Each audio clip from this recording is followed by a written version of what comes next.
BFF needs me, husband disagrees. My best friend is going through a nasty divorce. We live a few hours apart. She was messaging with me today and I decided I really need to be there. I spoke to my husband and I feel like he's being completely unreasonable. He was saying things like, "I don't understand why you have to go," and, "She shouldn't have married him. This is her fault. She is my best friend and I feel that she really needs me." I think he's being completely unsupportive. We got into a huge blow-up fight. If the tables were turned, she'd be here for me. What should I do? Update. Thanks for the feedback everyone. Here is a little more info. Since tomorrow is a holiday, we don't work. I was just going to go for one night. We have one child. I asked if I could leave her with him, but he had a fit. I'm the default parent. I told him I'd take her with me. My BFF is having a hard time. She didn't ask me. I want to go. We live about 4 hours from each other. Have you asked him to explain exactly why he's having such an extreme response to a fairly standard offer on your part? Well, I'll just say that it's a good thing you have a friend that will be there for you when the tables are turned. Sorry. My best friend recently went through a divorce. I've been there in person for her repeatedly. Whether it's just hanging out, doing a girls' trip, or taking off work to testify in her divorce hearing, I did it. And my husband never said a word. Why would he? Is there other red flags about your husband because I already see 3. 1. He can't take care of his own daughter? You should not be the one who is the default parent, especially if he has free time on said day. 2. If there's no solid reason for why you shouldn't go, why is he controlling you? Seems very manipulative. 3. Why is he blaming your friend for going through a divorce? Sounds misogynistic as well. There may be more issues in your relationship than this one example. I wish you the best. This was the man I was married to. You tell him your plans. Don't ask for permission. He will do everything he can to stop you or talk you out of it. You don't think the same. My husband did this over and over in our 16-year marriage. Couldn't be alone. Couldn't look after the kids. Didn't understand why other people might need me occasionally. If my friend needed me now and I sat and talked about it with my current partner, we would work something out. We are on the same wavelength. So go. Be a good friend. What vital responsibilities would you be abandoning that he can justify this behavior as reasonable? My wife has been lying to me about having seizures for the past 1.5 years. I just confirmed my 22M wife, 22F, of nearly 2 years, has been faking her seizures for the past 1.5 years and using it as an excuse to avoid responsibilities. To preface this, my wife and I both suffer from a few diagnosed mental illnesses, and even after this I still love her. About a year and a half ago my wife had a seizure that resulted in her collapsing on their floor unconscious with no response. Since then she has had seizures with some level of regularity, especially when presented with any kind of difficulty or responsibility. When we needed to have a difficult talk seizure, needed to go to work seizure, needed to help me clean the house seizure, unable to have her way with pretty much anything, and you guessed it, seizure. Doctors diagnosed her with psychogenic non-epileptic seizures that were triggered with stressful situations. So I did my best to do everything to support her during these episodes. I became so stressed about her hurting herself by having a seizure while working a very high-stress job that I had a full mental breakdown and got admitted to the hospital because of it. Since then I have been trying to be the best caregiver possible and support her, fully sacrificing my health to ensure her safety and happiness. I believe that I have known for some time that something was off about her seizures. She would seemingly come out of them if I made her laugh or smile. But I wanted to trust her and believe her no matter what. Tonight I finally asked her about why she faked a seizure she had. And she admitted that they were all fake. I appreciate her coming clean, but holy shit am I angry. All that effort, love, care, patience for nothing. I still love her and want to be with her. I guess I just wanted opinions. I know, bad idea on the internet, and to just vent. Any advice would be appreciated. I appreciate you all for reading this wall of text. Sincerely need to get it off my mind. Update: I apparently neglected to mention that we are both in individual and a couples therapy program since before I found out. That's my bad for forgetting that. Sorry for everyone telling us to seek therapy. Still appreciate the advice. I know everyone is going to say this, but let me do so gently and in a different light perhaps. You should leave this woman. She is manipulative, but worst of all, she makes your mental health worse without remorse. Did she come clean after her seizures made you break down? No. That demonstrates such a lack of care. I know it's hard, I know you love her, But you deserve someone who could never think of inflicting such pain upon you. For such selfishness too, she needs serious help that you can't provide. She needs to grow on her own. You need to get out. This would be divorce material for me. That is a huge lie. Seizures can be very dangerous, and she had you worried because why? So she wouldn't have to be an equal partner? Yeah. No. This would be a deal breaker for me. I still love her and want to be with her. Pikachu face. Get out of there, bro. She's manipulative. I mean, the internet's opinion is basically going to be that she's wacko and a horrible person. So unless you want advice outside of leave her, you'll prob have to look elsewhere. What she did is pretty unforgivable to a lot of people, to be honest. That's extremely messed up. My girlfriend thinks yelling is worse than cheating, and I'm not sure what to think. Me and my girlfriend, 25 of 8 months, had our first big fight yesterday. We were both pretty respectful, and while tones were annoyed, angry, no one raised their voice. We talked it through afterwards and discussed boundaries around conflicts and how to handle things. She opened up about some issues from her childhood, mainly that her dad yelled at her all the time, and in a pretty bad, scary way, I guess.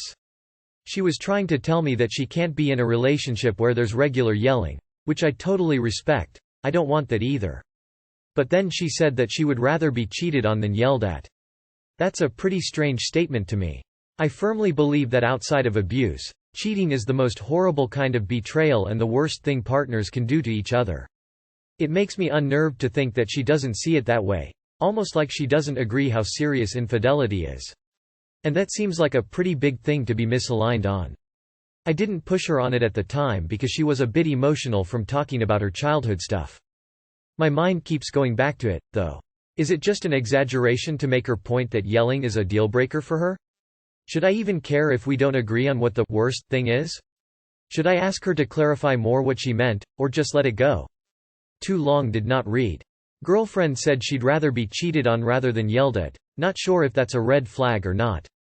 I think, rather than interpreting her statement that she'd rather be cheated on than yelled at as, she must not see cheating as that bad, think of it more like, she just sees yelling as that horrible. It seems like her childhood has significantly impacted her, and the kind of yelling she experienced from her father is abusive. I don't think that she feels cheating is not that bad, but that yelling is actually on par. It is one of her deal breakers. Maybe you're just putting a bit too much thought into this, bud. I don't think there is a reason for you to worry this much about cheating. I think she just hates yelling that much. I would rather be cheated on than yelled at, and here is why. When your partner is volatile in your home is unsafe. You feel scared all the time. Always walking on eggshells trying not to set them off. But even that doesn't work because volatile people are not predictable. They'll start yelling at some point no matter how you act. Cheating is a violation of trust and will likely end the relationship.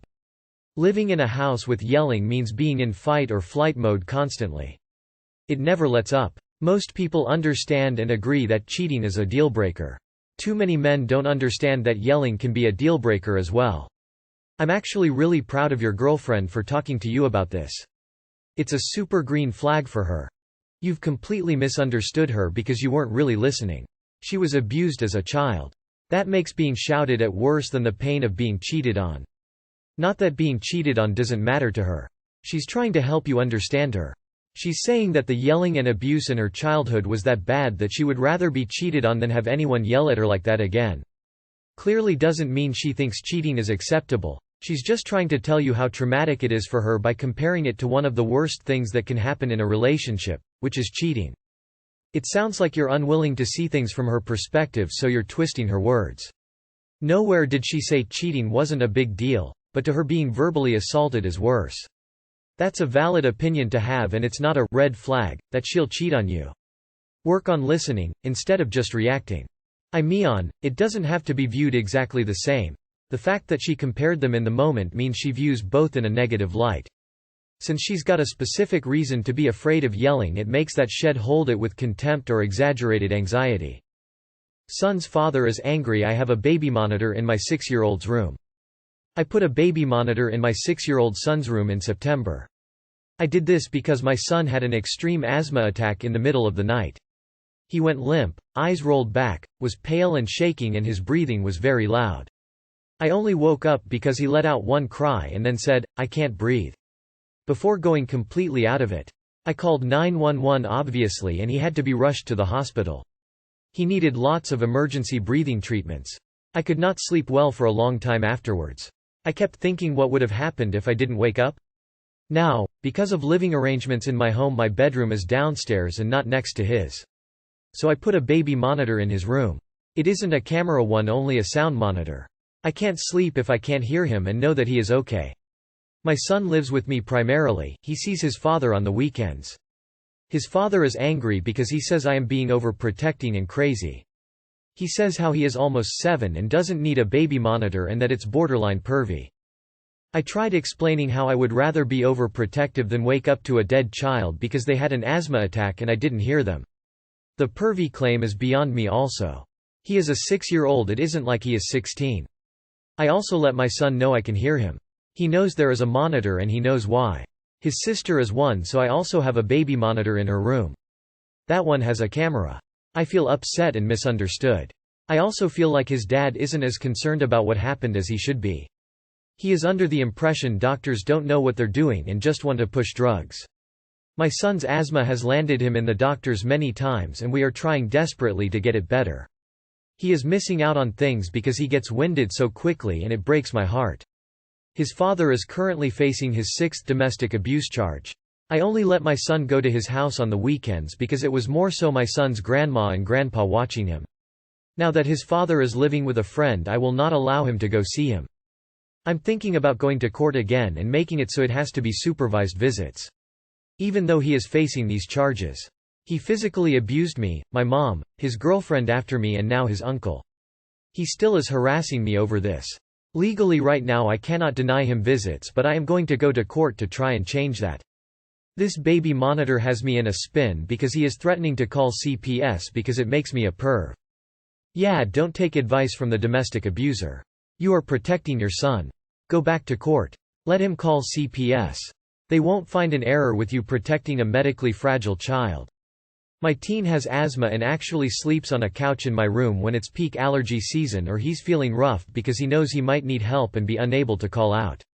Asthma can be rough. I will say that my son has gotten much better as he's gotten older. Go to court ASAP. Don't let his ranting into your head. Which is much easier said than done, but your child needs to get help when he can barely whisper and you need to sleep. The monitor is absolutely reasonable. Haha, he's threatening to call the cops over a monitor? Please encourage him to do this, and then slap him with a malicious persecution claim. The monitor is 100% fine. You're doing the right thing. Had you chosen to co-sleep with your son because of this, that would also have been fine. Take this jerk to court, strip him of all visitation, and stop telling him anything related to your son. He's abusive and incompetent. Definitely fight for no supervised visits and meantime F his opinion. You're doing what any good mom would do. A domestic abuser is hardly a reliable source of parenting advice. Let him call the cops, CPS. They will laugh him out of the station. You are protecting your kid because he has uncontrolled asthma. Sometimes OT takes a while to get kids on the right balance of meds, and sometimes just getting bigger and stronger will help their breathing. You are doing the right thing for now. The monitor is probably something to re-evaluate frequently. As for his dad, getting into court and showing his documented violent history is also the right thing to do. Let him call CPS and you keep copies of the hospital visits and show them the monitor. They will not have a problem with that. Please get supervised visits for your son's time with dad. He is already an abuser.